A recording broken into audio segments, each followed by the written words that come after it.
Good day everyone, welcome to the channel of BS Criminology 3B. And by the way, I am Jan Belso again. So let's we continue my reflections about the life and work of Dr. Jose Rizal from the MI of Professor Roland A. Dalagan. So my topic for today is all about the Rizal talisman for national stupidly. So the reflection method that I was use no is mirror. So the spending question, which is what is being discussed, read.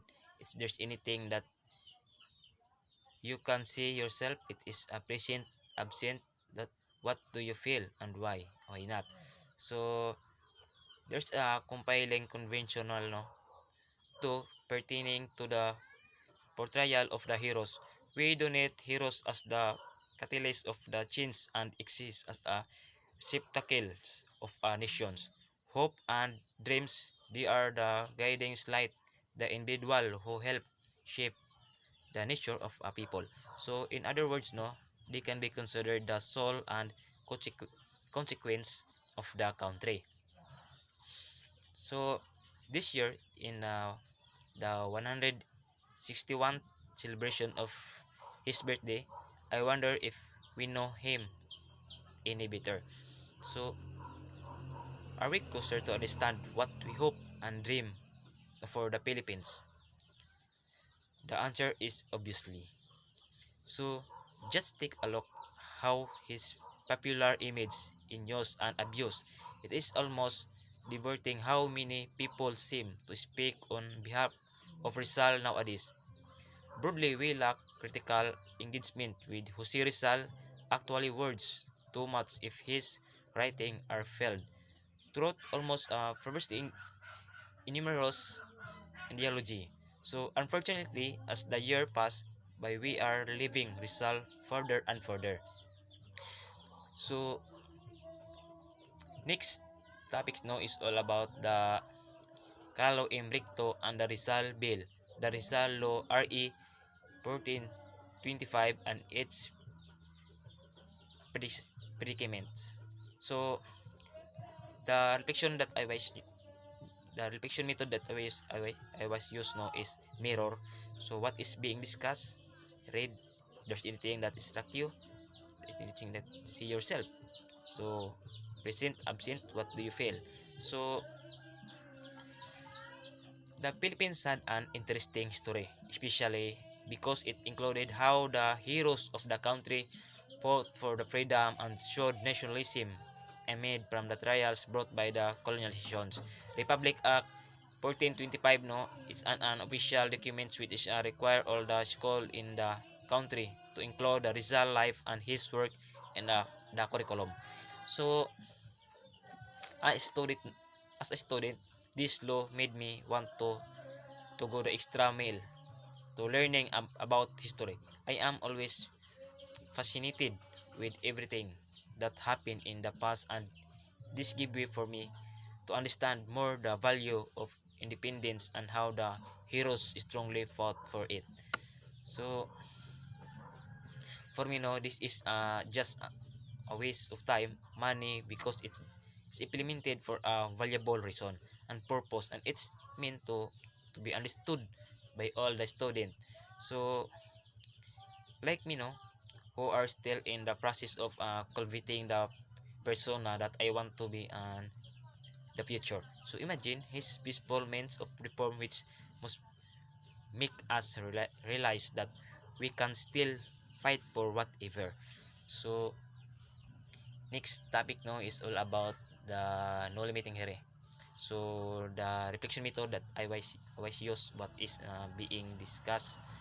It's there's anything that you can see yourself. It is presented absent. What do you feel and why is and why not? So the title of this novel no is No Limiting Hari, means in the Filipino, huwag mo akong salangin. Jose Rizal, our national hero no, so wrote this novel in the year of 1984 no. He was in Madrid taking up medicine when he wrote this novel no.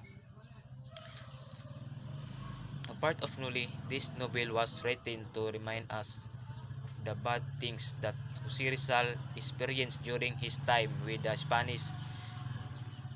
So from the very start of this novel, no, the first plan of our national hero was to write this novel with the help of the countrymen who were suffering from the hands of the Spanish. No, so as a Filipino, I have learned that about the love for the family and love for the country.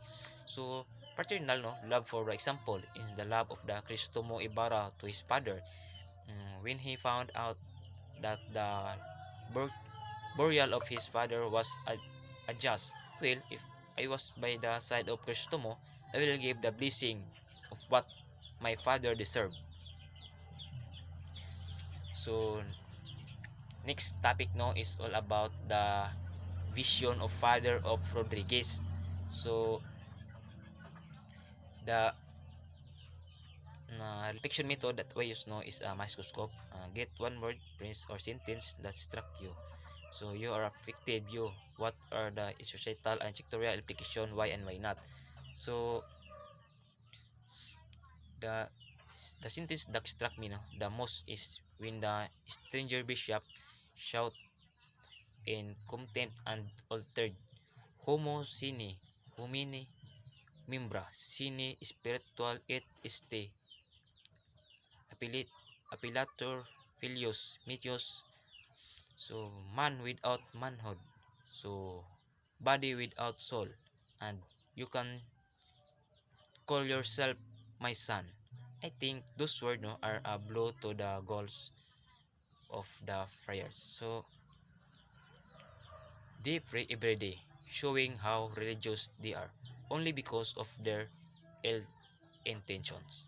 So they know that they are, have a control and power over the poor Filipinos. So for me, no, those words mean that those friars failed to portray manhood with it's not all about the forming other people and being feared by everyone.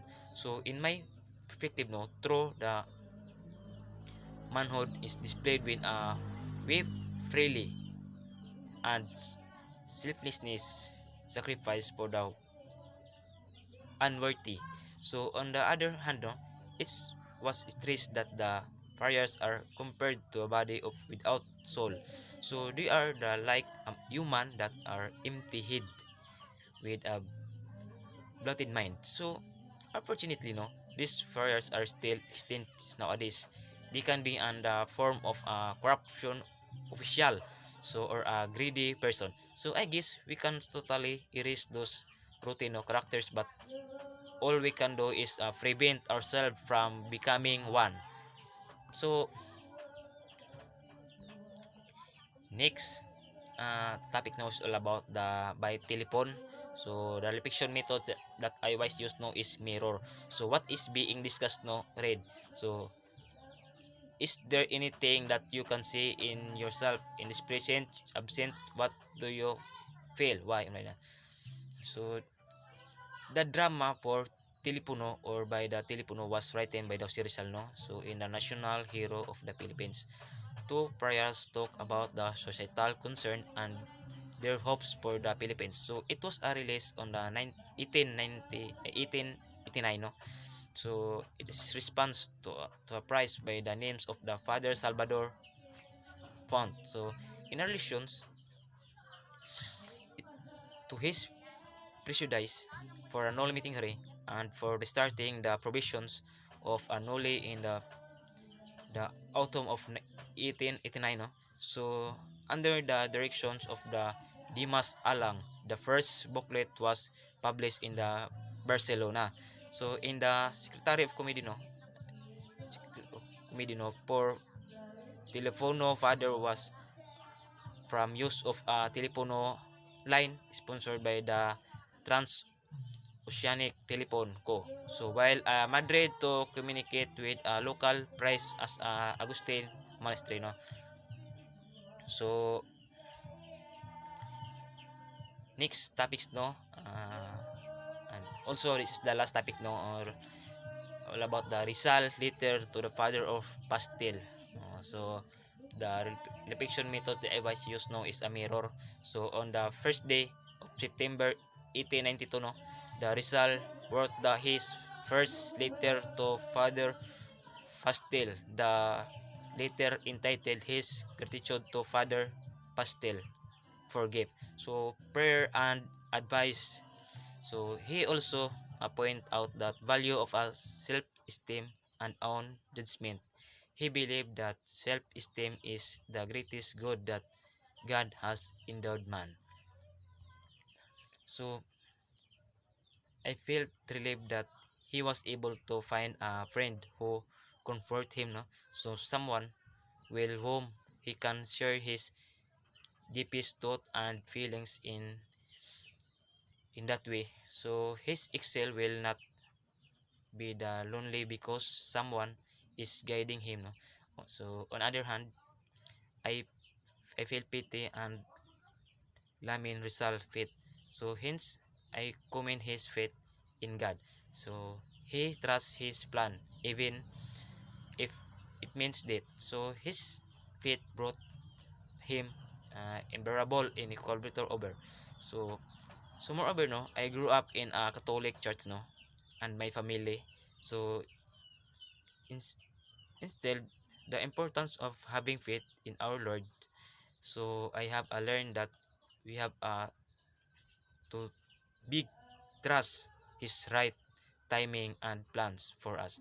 So although there are times when we are held in a position, no, that we do not like, so I always believe that he know the best. So in my perspective, no, my faith in our God is sometimes or something that I can relate to Rizal.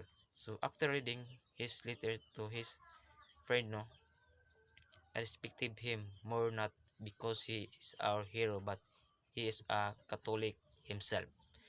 So that's all, no, about my reflections. So thank you.